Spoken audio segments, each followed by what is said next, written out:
반갑습니다. 우리 한번 인사할까요? 반갑습니다.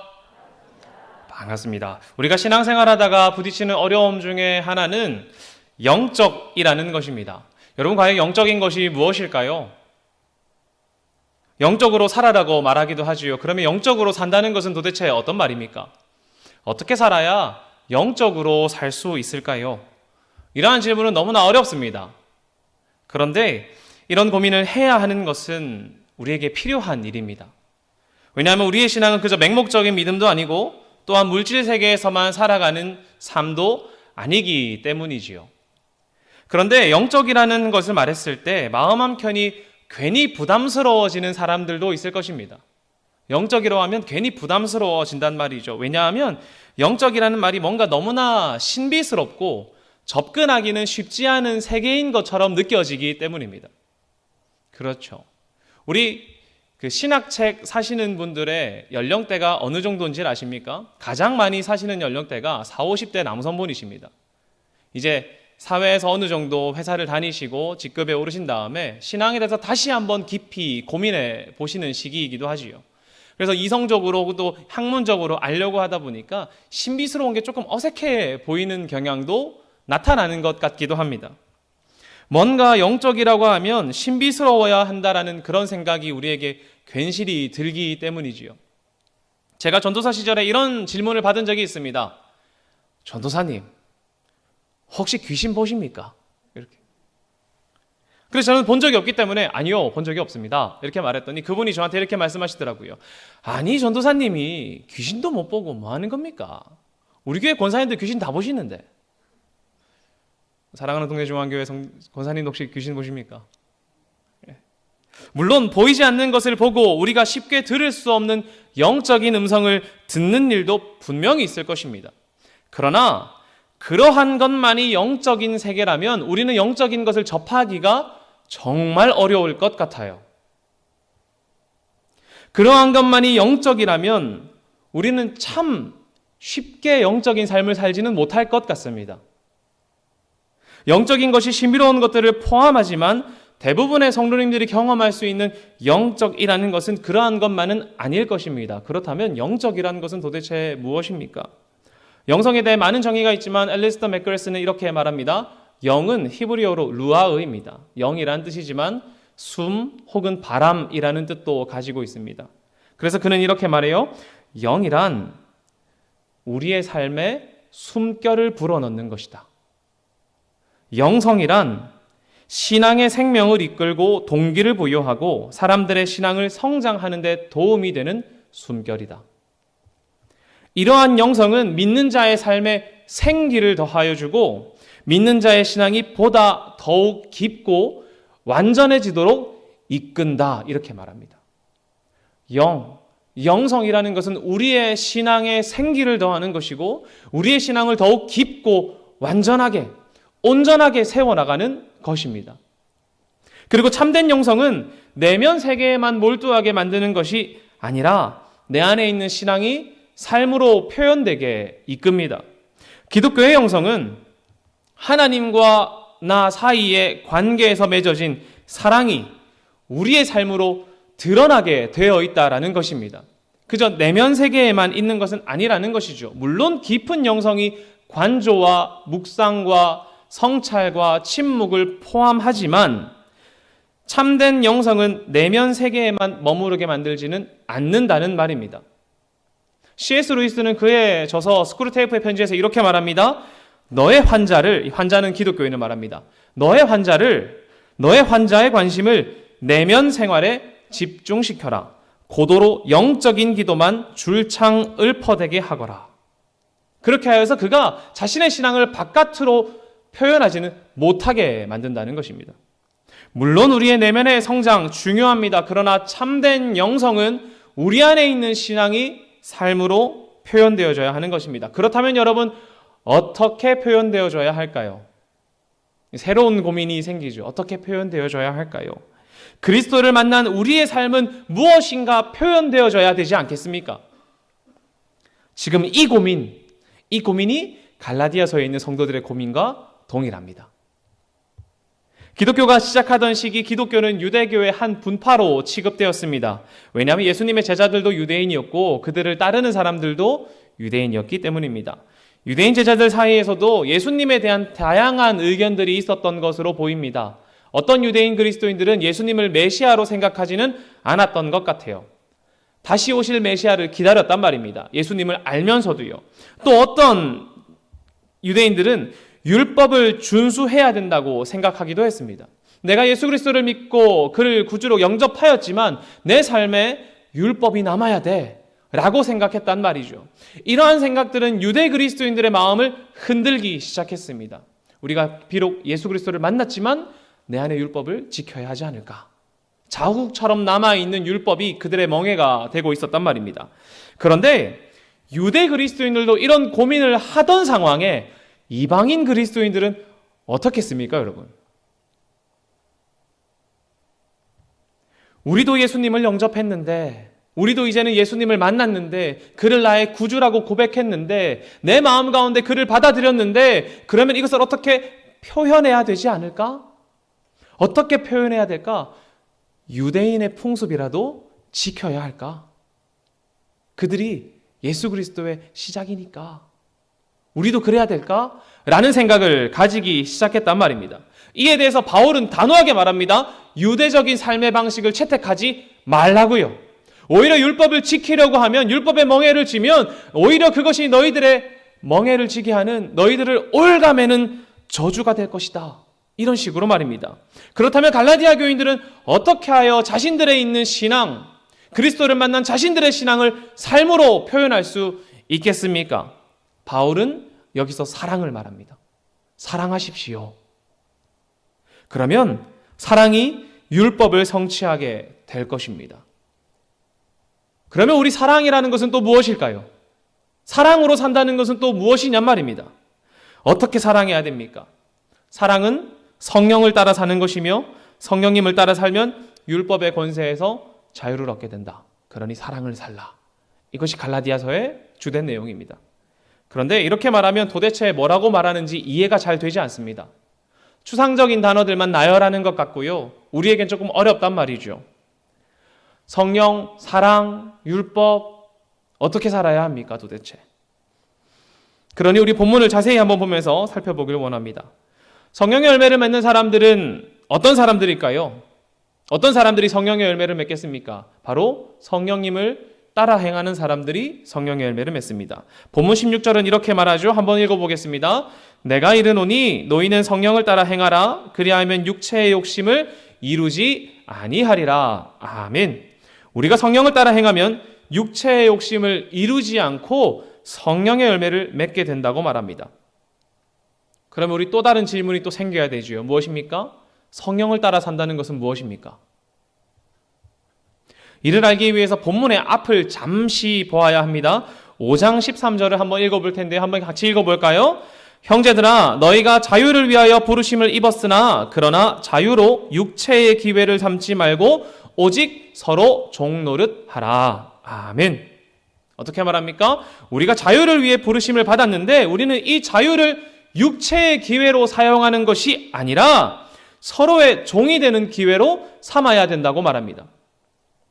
하나님께서 우리에게 주신 자유를 가장 잘 사용하는 방식이 바로 서로의 종이 되는 것이라는 것입니다. 이 말을 다르게 말하면 우리에게 주어진 자유는 나만을 위한 것은 아니다 라고 볼 수 있는 것이죠. 우리 흔히 자유라고 말하면 이렇게 생각하죠. 내가 원하는 것 하는 것. 다른 사람들이 어떻게 말하든 내가 하고 싶은 것, 나만 행복한 것을 자유시라고 말합니다. 그러나 성경에서는 단호하게 말하죠. 너희에게 주어진 자유를 육체의 기회로 삼지 말고 사랑으로 서로 종노릇하라. 아멘. 그런데 서로 종노릇하며 자유를 실천하는 것을 어떻게 할 수 있을까요? 누가 서로의 종노릇을 할 수 있습니까? 누가 아주 기쁘게 여러분의 종이 되어주고 여러분을 섬겨주고 할까요? 불가능하죠. 쉽지 않습니다. 그런데 이러한 것들을 가능하게 하는 것이 있는데 그것이 바로 사랑입니다. 13절은 말하죠. 오직 사랑으로 서로 종노릇하라. 이러한 사랑을 실천하여 서로의 종이 되어 섬기는 것은 율법을 이루는 일이라고 말합니다. 14절에 이렇게 말합니다. 온 율법은 내 이웃 사랑하기를 내 자신같이 하라 하신 말씀에서 이루어졌나니. 아멘. 우리의 사랑함이 율법을 완성한다고 말합니다. 자, 여러분 이 사랑 하실 수 있겠습니까? 한번 옆 사람 얼굴 한번 볼까요? 사랑으로 옆 사람의 종이 되어 주실 수 있으십니까? 살짝 쉽지 않지요. 가족이라면 또 가능할 것 같긴 해요. 나의 사랑하는 아들, 나의 사랑하는 딸이라면 가족을 사랑하는 그 마음으로 내가 너의 손과 발이 되어 줄 수 있을 것 같습니다. 그러나 쉽지 않습니다. 그래도 사랑으로 서로의 종노릇을 하라고 하는데 어떤 사랑이 서로의 종노릇을 만든다는 것입니까? 얼마나 뜨겁게 사랑해야 서로의 종이 되어서 섬길 수 있을까요? 아마 여기서 말하는 사랑은 우리가 생각하는 감정적인 사랑은 아니겠지요. 하나님께서 우리에게 이 땅에 오셔서 우리를 위해 죽으시고 우리를 위해 종노릇 하시고 우리를 살리신 그 사랑의 모습을 닮아야 한다라는 것 아니겠습니까? 여러분, 근데 그 사랑을 결단하는 것만으로 될까요? 쉽지 않습니다. 우리가 예수 그리스도의 사랑을 받아들이고 나도 그 사랑을 내 마음 가운데 두고 나의 옆 사람의 서로의 종이 되어서 그를 세워주고 섬겨주는 것은 결단만으로는 안 됩니다. 무엇이 필요합니까? 성령님의 도우심이 필요합니다. 그리하여 16절에서 이렇게 말하죠. 너희는 성령을 따라 행하라. 우리가 성령님을 쫓아 살아간다는 것은 성령님의 인도하심에 따라 예수 그리스도의 사랑을 받아들이고 그 사랑대로 서로의 종노릇을 하기로 내 삶이 변하는 것입니다. 여기서 행하라는 페라파테오입니다. 이 단어는 걷다, 살다 라고도 번역할 수 있습니다. 그러므로 이렇게 말할 수도 있겠죠. 성령님과 여러분은 함께 걸으십시오. 성령님이 걸어가시는 길에 여러분 동행하십시오. 이렇게 말하는 것입니다. 하나님 백성답게 사는 삶은 사랑으로 사는 것, 곧 성령님과 함께 걷는 것입니다. 그렇다면 성령님께서 걸어가시는 곳의 목표가 어디겠습니까? 성령님께서 우리를 이끌고 걸어가시는 그 길의 목적지가 어디겠냔 말입니까? 저는 결단코 그것이 육체의 욕심은 아니라고 말할 수 있습니다. 성령님께서 향하시는 곳은 성령님께서 원하시는 방향입니다. 그러므로 성령님과 동행하는 삶, 서로의 종노릇하며 사랑을 실천하는 삶에는 나의 육체를 위한 욕심, 나를 위한 육체의 즐거움이 비집고 들어올 자리는 없게 되는 것입니다. 우리가 성령님과 함께 살아간다면, 성령님과 동행한다면, 그의 길을 함께 발맞춰 걸어간다면 우리의 삶에는 육체의 욕심이 비집고 들어올 틈이 없다는 것입니다. 바울은 여기서 육체를 성령의 반대로 사용하고 있습니다. 성령을 따라 사랑의 자유를 실천하는 삶은 서로의 종노릇하게 만들지만 육체를 위한 삶은 나만을 위한 삶이 됩니다. 성령님으로 사는 삶은 아주 명확하게 우리에게 말합니다. 육체의 욕심을 위해 살지 않는다고. 주님의 뜻과 같이 사랑으로 서로를 위해 살아간다고 단호하게 말합니다. 성령님을 따라 살면 우리는 나를 위한 욕심을 살아갈 수 없습니다. 나를 위한 투쟁, 나를 위한 분쟁, 투기, 육체대로 살아가는 방탕 등은 성령님과 동행하는 사람의 결론이 될 수 없단 말입니다. 그렇죠. 성령님과 함께 걸어가는 길에 결론이 육체로 행할 수는 없습니다. 그러므로 성령님을 따라 걸어가는 사람, 그 사람들은 어디를 향해 가겠습니까? 오늘 본문에 나오는 성령의 열매를 맺는 삶으로 나아가게 됩니다. 그런데 한 가지 제안하고 싶은 것이 있습니다. 여러분, 성령의 열매를 너무 신비롭게 보지 마십시오. 성령을 따라 살아간다는 것이 얼마나 일상적인 것인 줄 여러분 아십니까?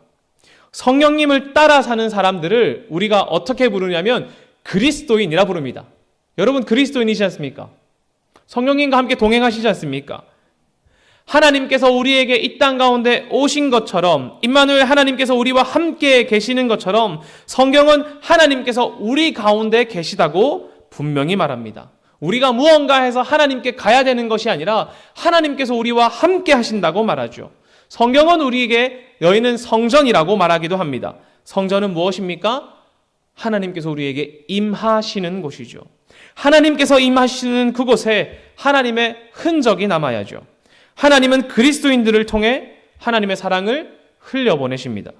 하나님의 흔적을 누구를 통해 남기신단 말입니까? 우리를 통해 남기신단 말입니다. 그러니 여러분의 삶에서 남는 흔적들은 분명 하나님의 흔적이어야 합니다. 우리는 그러한 사람들을 누구라고 부르나요? 그리스도인이라 부릅니다.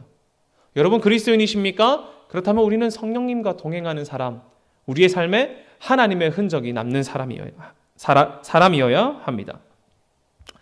우리의 삶에 임하시는 하나님, 그 하나님과 관계 맺는 사람들, 성령님을 붙들고 살아가는 사람들의 삶에 나타나는 것이 바로 성령의 열매입니다.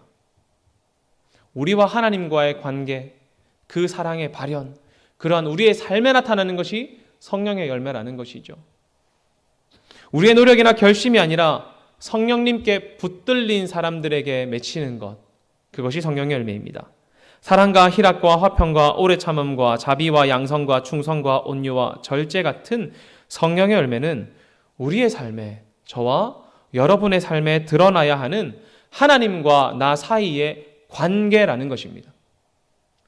그런데 이 말을 들으면 우리는 또 이런 생각을 하기도 합니다. 아이고, 나는 사랑은 하려고 하는데 오래 참으면 잘 안 되는 것 같더라고요. 아이고, 나는 몇 가지는 있는 것 같은데 한두 가지는 없는 것 같습니다. 그러면서 어떻게 하나요? 스스로를 책망하고 자책하기도 합니다. 하지만 성령의 열매는 여러 가지 열매가 맺히는 것으로 보아서는 안 됩니다. 본문을 보면 성령의 열매는 단수로 사용되어졌습니다. 이는 성령의 열매는 하나라는 뜻입니다. 성령의 열매는 하나인데 그 하나에 사랑도 있고 화평도 있고 희락도 있고 오래 참음도 온유와 절제와 충성도 있다라는 것입니다. 하나인데 여러 개의 맛을 내는 것으로 보아야 한단 말이죠. 여러분 혹시 한 입 베어 물었더니 쓰고 달고 시고 새그럽고 또 뭐가 있죠? 짜고 맵고 혹시 그런 거 드셔보신 적 있으십니까? 없죠. 그런 건 불가능합니다. 하지만 성령의 열매는 그러하단 말입니다. 어떻게 그것이 가능할까요?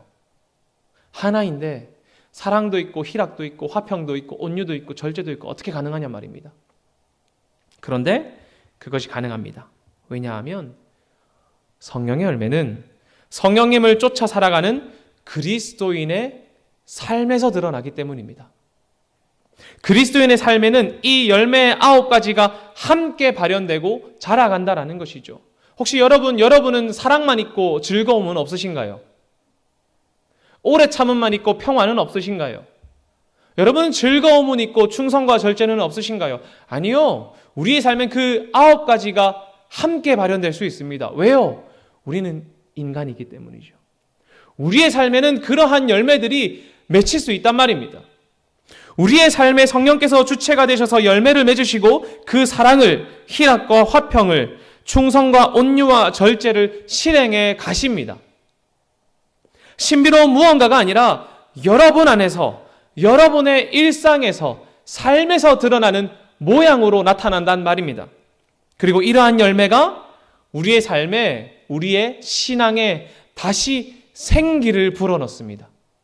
여러분이 하나님의 사랑을 알고 그 사랑을 실천하는 그 삶, 하나님의 사랑을 담고 싶어서 사랑을 흘려보내는 그 삶이 여러분의 신앙에 다시 생기를 불어넣으시고 하나님께서 화평을 만드시고 평강을 선포하셨던 것처럼 여러분이 삶 가운데 평화를 외칠 때에 여러분의 신앙은 다시 한번 생기가 돋아난단 말입니다. 여러분이 누군가를 포기하고 싶을 그때 하나님께서 나를 포기하지 않았지라면서 그 사람을 오래 참음으로 포기하지 않은 그 포기하지 않으심이 여러분의 삶에 생기가 된단 말입니다. 우리 사랑을 해야, 평화를 해야, 온유를 해야, 우리 안에 있는 신앙을 드러내야, 영성을 드러내야 이것이 우리의 삶에 생기가 됩니다. 이러한 성령을 따라 살아가는 영적인 삶을 통해 하나님의 뜻이 아래로, 그가 오신 것처럼 아래로, 그리고 우리를 통해 옆으로 흘러나가는 것 아니겠습니까? 영성은 고양된 나의 정신으로 하나님께 가야지 하고 가는 것이 아닙니다. 하나님께서 임하시는 것입니다. 이 생기는 우리의 삶에서 드러나는 하나님의 생기입니다. 하나님께서 사랑하신 그 사랑을 내가 사랑할 때 그 사랑이 나에게 생기가 되어서 옆으로 흘러가는 것 아니겠습니까? 여러분, 그 사랑, 하나님께서 주신 여러분의 그 사랑을 혼자 사랑하실 겁니까? 아, 상환이 참 사람스럽다, 이렇게 하고 말 것입니까? 아니잖아요. 흘려보낼 거지 않습니까? 하나님께서 여러분 마음 가운데 어려움 중에도 기쁨을 주셨다면 그 기쁨을 혼자 가지고 있으실 것입니까? 아니잖아요. 옆에 쓰러진 자, 넘어진 자 있다면 그에게 다가가 기쁨을 전할 것이지 않습니까? 우리가 하나님과 경험한 성령의 9가지 열매는 위에서 아래로 그리고 옆으로 흘러갑니다. 그리스도인, 바로 여러분들을 통해서 말이죠. 또한 우리의 사랑의 열매는 우리가 살아가는 사회에서 맺어져야 됩니다. 화평의 열매, 사랑의 열매 다 마찬가지죠. 우리가 살아가는 사회에서 이 열매를 맺어야 합니다. 그것이 참된 의미가 있습니다. 만약에 여러분이 이것을 골방에서만 맺는다면 그것도 너무 좋고 감사한 일이죠. 하지만 우리가 맺은 이 열매를 사회에서 맺을 때 우리에게는 그것이 생기가 되지만 그리스도를 모르는 사람에게는 예수 그리스도를 발견할 수 있는 통로가 되기 때문입니다. 또한 보십시오. 성령의 9가지 열매는 세상 사람들이 보기에도 너무나 괜찮고 놀랍고 멋있는 열매 아닙니까? 그 열매는 일반 보통 사람들이 보아도 긍정할 만한 열매란 말입니다. 하나님께서 우리에게 주신 이 열매는 우리의 삶에 맺어야 되지만 우리가 살아가고 있는 사회 가운데 함께 맺어야 됩니다. 블루마르트는 숨어있는 예수에서 이렇게 말합니다. 선교사는 종교 논쟁을 할 필요가 없어. 예수의 이름으로 살면서 사람들에게 생명을 전해주면 그만이야. 진정한 종교는 하나님이 생기를 불어놓아 생명을 얻은 사람들 위해 지어져야 하네. 여러분도 하나님의 선교사이시죠. 종교 논쟁할 필요가 없습니다. 성령의 9가지의 열매를 맺어가는 여러분의 삶이 생기를 얻은 사람들의 삶 위에 세워진 복음의 통로 되는 것 아니겠습니까? 예수님의 이름으로 사는 사람들의 삶에 맺히는 성령의 9가지 열매는 하나님과의 관계가 아래로 그리고 옆으로 퍼져나가는 것들입니다. 하나님의 사랑으로 하나님과 이웃을 사랑하고 어려움 중에도 하나님으로 인해 기쁨을 누리고 평화를 만들어 나가며 하나님께서 포기하지 않으시는 저 사람들을 나도 포기하지 않음, 오래 참음으로 포기하지 않고 자비의 마음으로 타인의 아픔을 함께 아파하고 선한 행위로 그리스도를 드러내며 주님을 향한 충성으로 이 땅의 삶을 충실히 살고 온유의 마음으로 사람들을 감싸며 절제함으로 육체의 욕심을 버리는 것. 이러한 열매는 결코 신비스러운 것이 아닙니다. 오히려 지금 여기 계신 여러분의 삶에서 그리스도인의 삶에서 드러나고 나타나고 있는 것들입니다. 여러분은 그리스도인으로 성령님과 동행하고 무엇보다 하나님을 향한 열심으로 살아가고 계시지 않습니까? 그러니 여러분의 삶에서 어떻게 하여야 그리스도인다워질까? 오늘 갈라디아 교인들처럼요. 우리가 유대인의 율법이라도 지켜야 되는 것 아닐까? 라고 생각하지 마십시오. 내가 무엇을 해야, 어떤 행위를 해야 라고 생각하지 마십시오. 오히려 하나님께 꼭 붙어 있으므로 성령님께서 맺으시는 성령의 열매를 보고 여러분의 삶에 맺어지는 그 열매를 보고 하나님을 더욱 깊이 사랑하고 사랑으로 서로의 종노릇을 하십시오. 이러한 사랑의 자유가 우리를 율법으로부터 자유하게 만들 것입니다. 내가 이거 해야 되는 거 아니야? 저거 해야 되는 것 아니야? 그런 율법으로부터 자유하게 할 것입니다. 오늘 본문의 18절은 이렇게 말합니다. 너희가 만일 성령의 인도하시는 바가 되면 율법 아래 있지 아니하리라. 아멘. 성령의 인도하심 무엇입니까? 사랑으로 서로의 종노릇하는 삶을 살면 율법 아래 있지 않다. 그런데 완전한 열매가 단번에 맺힌다고 저는 생각하지는 않습니다. 아니, 성경님께서 이런 열매를 저에게 딱 주셔서 열매를 받자마자 완전한 사랑을 펼치고 완전히 사람이 단번에 바뀌어서 평화를 이룩하고 그러면 좋을 것 같은데 그러지는 않는단 말입니다. 열매는 성령님께서 맺으시지만 열매라는 말은 성장 가능성이 있다라는 말이죠. 이 말은 성령님께서 시작하신 이 열매는 성장이 필요하단 말입니다. 우리의 삶에서 말이죠. 점진적인 성장이 걸린다는 말입니다. 이 말은 이 열매를 완성하려는 우리의 과정에 우리의 노력이 필요하다는 말입니다. 저는 한 집사님을 만났습니다. 그분께서 저에게 이렇게 말씀하셨습니다. 회사에서 좋은 선임이자 좋은 그리스도인으로 살고 싶습니다. 그런데 교회를 다닌다고 말하면 내가 조금만 강하게 말해도, 조금만 일을 이렇게 줘도 사람들이 교회 다니는 사람이 사랑이 없어, 이렇게 말한다는 겁니다. 교회 다니는 사람이라고 사람들이 말한다는 거죠. 섬김의 자세로 부하 직원을 세워주고 싶고 기회를 주고 싶은데 회사는 이익이 나야 되잖아요. 이익이 나야 되는 것이니까 일 처리를 제대로 해야 되고, 못하면 혼도 내야 되고 징계도 해야 되고, 그런 상황이 되니까 사람들이 나에 대해 뭐라는 게 아니라 교회에 대해서 뭐라 한다. 그래서 내가 어떻게 해야 될지 모르겠다. 참 좋은 회사원이고 싶고 좋은 그리스도인이고 싶은데 쉽지 않습니다. 그런데 그래도 그리스도인답게 사는 것이 뭘까 고민하고 있습니다. 아마 여기 앉아 계신 많은 성도 여러분께서 같이 고민하고 있는 질문이라고 생각이 듭니다. 우리 특히 오늘 여기 앉아 계신 7, 8 남성교회 분들도 동일한 생각을 많이 갖고 계실 것 같습니다. 그런데 저는 이렇게 생각합니다. 회사에서 그리스도인답게 살기 위해 고민하는 여러분, 또 여기 앉아 계신 모든 동래중앙교회 성도 여러분처럼 여러분의 일상에서 그리스도인답게 살기 위해 고민하시는 여러분, 그리스도인으로 이 세상을 살아가기 위해 자신을 십자가에 못 박고 그리스도의 가치대로 누구보다 정직하고 온유하고 손해를 감수하고더라도 사랑을 흘려보내려고 하고 가신 여러분, 여러분의 삶이 완전한 그리스도인답지는 않더라도 그러한 고군분투하는 삶 속에서 성령의 열매는 성장해 갈 것입니다. 여러분의 고군분투 속에서 여러분이 흘려보내시는 사랑이, 여러분의 삶에 이룩하시는 평화가, 여러분이 온유한 마음으로 범죄한 자를 바로잡고 받아들이는 그 마음이, 삶의 욕심을, 소욕을 내려놓는 절제와 충성 등이 여러분의 삶에는 영적인 생기가 되고, 무엇보다 여러분을 만나는 삶에는 하나님의 통로가 되기도 합니다. 그리고 그러한 삶이 여러분의 성령의 열매를 더욱더 성장케 할 것입니다. 우리의 삶에 생기를 불어넣읍시다. 그리스도인으로 사는 거 쉽지 않지요. 저도 잘 압니다. 특히 회사에서 사는 것 더 쉽지 않을 것 같습니다. 일상에서 사는 것 더 쉽지 않을 것 같습니다. 그럴 때 어떻게 해야 될까요? 영은 우리에게 생기를 불어넣는 것입니다. 여러분, 그때 우리의 삶에 생기를 불어넣읍시다. 말씀의 생기를 불어넣고, 사랑의 생기를 불어넣고, 충성과 온유의 생기를 불어넣자 말입니다. 서로 사랑으로 섬기며, 사랑으로 종노릇하며, 사랑으로 흘려보냅시다.